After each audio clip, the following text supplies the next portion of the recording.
को एक बार बहुत बहुत धन्यवाद। और इस आज भारत के सबसे ज्वलंत मुद्दे पर जो अग्निपथ और अग्निवीर और छात्रों की समस्या, इस मुद्दे को लेकर न्यूज़ फॉर नेशन चैनल पर आज मुझे एक अवधारणा रखने का अवसर दिया गया। इसलिए मैं तमाम न्यूज़ फॉर नेशन के सुधी पाठकों और न्यूज़ फॉर नेशन के इंटायर टीम को मैं बहुत बहुत धन्यवाद देता हूँ। मैं हूं आपके समक्ष ज्ञान प्रकाश और लगभग विगत एक दशक से मैं छात्रों के बीच रह रहा हूं। तमाम परीक्षाओं की तैयारी किस प्रकार से हो, उसमें छात्रों को काफ़ी मार्गदर्शन देते रहा हूं, पढ़ाते रहा हूं। यूपीएससी से लेकर बीपीएससी के छात्रों तक और जनरल कंपटीशन के छात्र हमसे रूबरू होते रहे।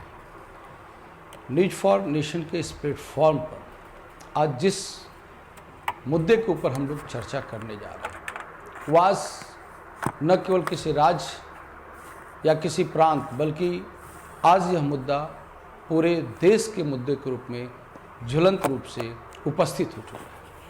जी हाँ, अग्निपथ अग्निवीर जो राष्ट्र निर्माण के लिए सेना की एक स्कीम है, उसकी एक योजना है, उस योजना को लेकर और उसके साथ साथ छात्रों की जो समस्याएं हैं, छात्रों को जो स्थिति है, इन दोनों के बीच में जो विरोधाभास है, आज उन्हीं विरोधाभासों को मैं इस पर कुछ चर्चा के माध्यम से कुछ उसके समाधान के रूप में यहाँ पर देने आया हूँ। सबसे बड़ी बात है कि अग्निवीर अग्निपथ योजना है हमारे पास, अग्निपथ, और इसके तहत जो छात्र इसमें चयनित होंगे उन्हें कहा गया अग्निवीर। सबसे पहले हम ये बताना चाह रहे हैं कि ये योजना क्या है। उसके बाद दूसरी अवधारणा होती है कि छात्रों की समस्या क्या है। तीसरी है कि आंदोलन किस स्तर पर और कैसे है, और चौथी है कि क्या इसका कोई ठीक ठाक समाधान उपस्थित हो सकता है। जी हाँ, मैंने इसके लिए काफ़ी रिसर्च किया और एक छात्रों के समूह से, जो छात्र कुछ इसमें पिछले एग्ज़ाम में सफल हुए, उनका अभी फिजिकल होने मेरिट लिस्ट मेडिकल होने वाला है, मेरिट लिस्ट बनने वाला है, उनसे भी मैंने बात की, और जो छात्र तैयारी कर रहे हैं ग्राउंड में, उनसे भी मेरी मुलाकात हुई। अग्निपथ स्कीम और छात्रों के बीच की जो कड़ी है, जो कहीं ना कहीं गैप है, उन्हीं पर मैं एक छोटा सा समाधान आपके पास देता हूँ। सबसे पहले अगर हमें देखा जाए कि अग्निपथ स्कीम के प्रोविज़न क्या है, तो उसके बाद ही इस पर चर्चा हो सकती है। जिस प्रकार से सरकार और सेना ने बताया कि अग्निपथ स्कीम के तहत जो वैकेंसी निकलेगी, उस वैकेंसी में लगभग जो छात्रों का चयन होगा, उसका 25% आगे वो छात्र आगे अपने कैरियर को कंटिन्यू रखेंगे, बल्कि 75% छात्र वहाँ से वापस चले जाएंगे। पहला यह मुद्दा है। दूसरी जो इसमें कहा गया कि ये जो छात्र बाहर जाएंगे, उनको तमाम एजेंसियों में जॉब मिलेगा, पैरामिलिट्री फोर्सेज में, बैंक में और अदर एग्जामिनेशन में।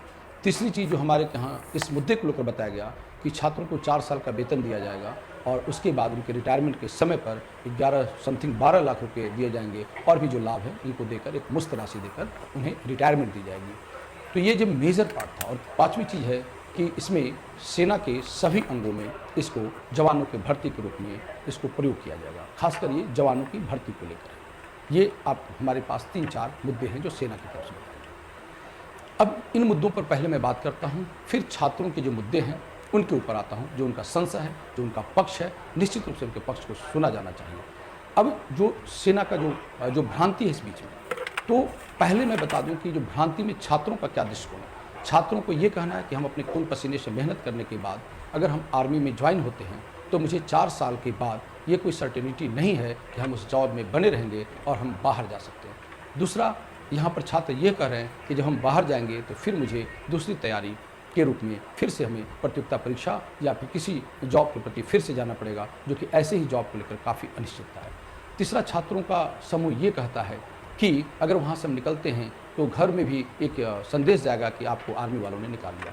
चौथी चीज़ ये छात्रों का है कि बाकी 4 साल के बाद न हमें किसी तरह के रिटायर्ड सैनिक का दर्जा दिया जाएगा, न ही हमारे मेडिकल सुविधा है, न हमारे पास कोई पेंशन स्कीम है। किसी तरह से सेना की उन सुविधाओं को न किसी तरह से कैंटीन की सुविधा है। कहने का मतलब कहीं न कहीं ये फ़ील ही नहीं होगा कि हम कभी सेना में थे। ये मुद्दा छात्रों की तरफ से। इन दोनों के बीच क्या अवधारणा है, मैं उसको अब रखने का प्रयास कर रहा हूँ। सबसे पहले मैं बता दूँ कि जो सेना कहती है, उनके माध्यम से हम चलते हैं, ठीक है?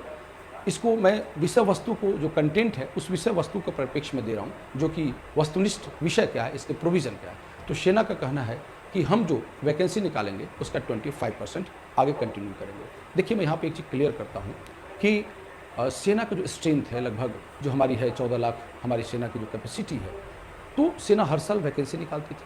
हर साल वैकेंसी, मान लीजिए कि सेना ने 10,000 वैकेंसी निकाली, तो पहले क्या होता था कि 10,000 वैकेंसी आई और 10,000 को इन कर लिए, बाकी जो बच्चे हैं वो से बाहर चल गए। यहाँ पर अंतर समझिएगा, 10,000 की वैकेंसी आई और बाकी बच्चे जो 10,000 में सेलेक्ट हुए पूरे भारत से बाहर चल गए। सेना की तो स्ट्रेंथ को तो रखनी ही है किसी भी कीमत पर, तो उन्होंने एक स्कीम लाया कि 10,000 की वैकेंसी है और मैं इसका चौगुना निकालूंगा। मान लो 40,000 की वैकेंसी आई और 40,000 में हम 4 साल सबको ट्रेनिंग देंगे और उसमें कुछ योग्य कैंडिडेट, कुछ इंटरनल पैरामीटर है, उस पैरामीटर के तहत हम आगे 25% को सेलेक्ट करेंगे। मतलब वैकेंसी 10,000 है, वो 10,000 बरकरार है।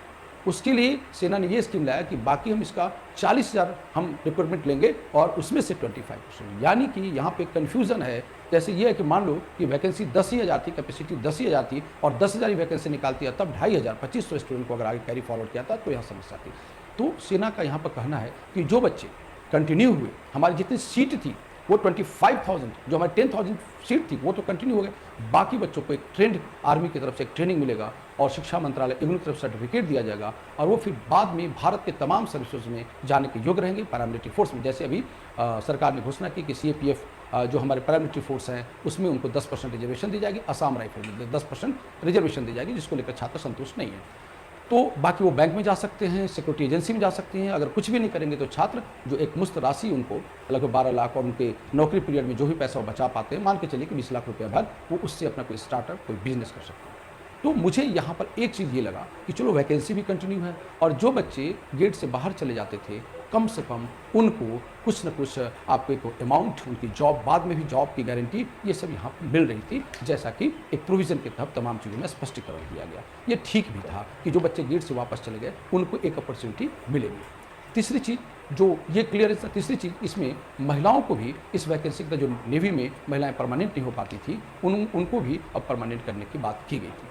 तो मुझे बस केवल यहाँ पर एक पॉजिटिव सेंस लगता है कि वो बच्चे जो गेट से बाहर हो गए, घर चले गए, गांव चले गए, उन नंबर ऑफ स्टूडेंट को एक बहुत बड़ा सपोर्ट मिलता, एक बहुत बड़ा उनको फ़ायदा होता एक इकोनॉमिकली। निश्चित रूप से हर बच्चा जॉब की सर्टिनिटी चाहेगा, लेकिन इस स्कीम का एक ये भी पैमाना था। दूसरी चीज़, हमारे पास एक रिजर्व फोर्स के रूप में ट्रेन बच्चे भी रहते। अब यहाँ पर बच्चों का जो स्टेटमेंट है,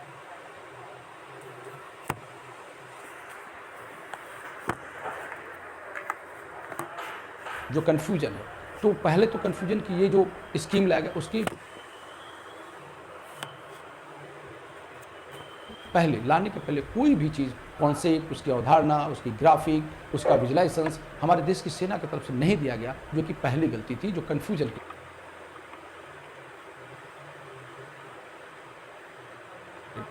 दूसरी चीज़ यहाँ पर सबसे ज़्यादा विडंबना ये हुई कि जो बच्चों का वैकेंसी निकल चुकी थी, जो 2 साल तैयारी कर चुके थे, वो बच्चे जिनका दौड़ हो चुका था, जिनका मेडिकल होने वाला था, अच्छी तैयारी थी, वो मेरिट लिस्ट में आने वाले थे, तो इसमें से आधा उनकी चयन की प्रक्रिया हो चुकी थी, कुछ बाकी थी, उनके वैकेंसी को रद्द कर दिया गया। कोविड के दौर में कुछ बच्चों का एज हो गया, वैकेंसी नहीं निकली, तो वो जो 17.5 से लेकर 21 तक की बात है और इस वर्ष के लिए 23 वर्ष तक की बात की गई, उससे भी बच्चे काफ़ी असंतुष्ट हैं कि अगर वैकेंसी नहीं निकलेगी तो हमारा एज तुरंत चला जाएगा। तो ये पहले यहाँ भी उसमें असंतुष्टि का कारण है। तो ये जो कम्युनिकेशंस मेन गैप रहा चीज़ों को समझने में, और जो वैकेंसी रद्द हुआ,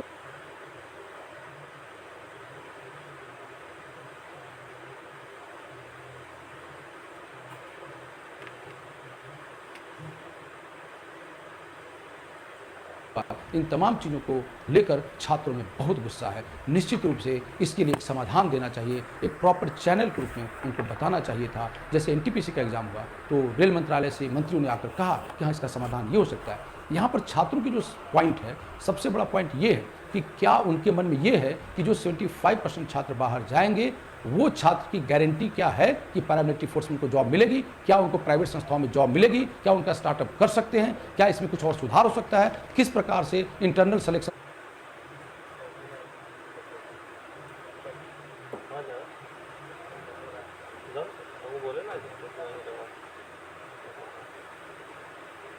से 25% छात्र आगे बढ़ सकते हैं। तो ये जो छात्रों के पास प्रश्न है, इसका कोई भी उत्तर नहीं है। इसलिए स्वाभाविक है कि छात्र आंदोलन में उतरते। मैं लेकिन फिर भी इस तरह के आंदोलन को कहीं भी समर्थन नहीं करता हूं कि आप तोड़-फोड़ करें। ये भगत सिंह का देश है, चंद्रशेखर आज़ाद का देश है, बुद्ध का भी देश है। तो हमें आंदोलन करना चाहिए शांतिपूर्ण तरीके से, जो कि छात्र से सर्वोपरि कोई नहीं है इस देश में। तो हमारी आंदोलन की रूपरेखा दूसरी होनी चाहिए, न कि इस प्रकार से। चूँकि हमारे देश की सेना, हमारे गार्जियन, हमारे परिवार के लोगों ने एक-एक रुपया टैक्स देकर इन संपत्तियों को बनाया। ये संपत्ति हमारी है, हमारी संपत्ति है, किसी की संपत्ति नहीं है। न सरकार की संपत्ति है, न किसी प्राइवेट कंपनी की संपत्ति है। देश के 140 करोड़ हिंदुस्तानी की संपत्ति है, और जो हम गिट्टी उठाते हैं वो भी हमारी संपत्ति है। तो यहाँ पर आपका आंदोलन का तरीका थोड़ा दूसरा होना चाहिए। और निश्चित रूप से एक चीज़ मेरी और अपील है कि छात्रों की समस्याओं को समाधान किया जाए, और उन पर किसी भी तरह से प्रशासनिक और कानूनी या FIR की कार्रवाई न करते हुए, बल्कि उन्हें इस समस्या का समाधान करते हुए बड़े प्लेटफॉर्म का तुरंत यूज किया जाए, ताकि छात्र अपनी इससे संतुष्ट हों और अपनी रणनीति के ऊपर वो काम कर सकें। अगर फिर भी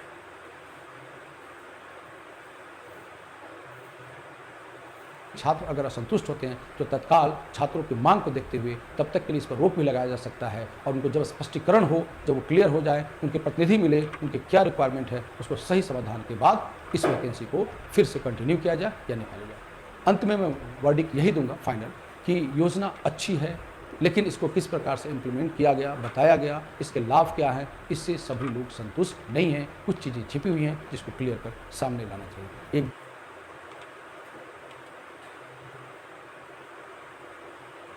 पुनः इस एक गंभीर विषय पर हम अपने न्यूज़ फॉर नेशन की पूरी टीम का बहुत बहुत धन्यवाद देते हैं कि मुझे इस चैनल पर इस ज्वलंत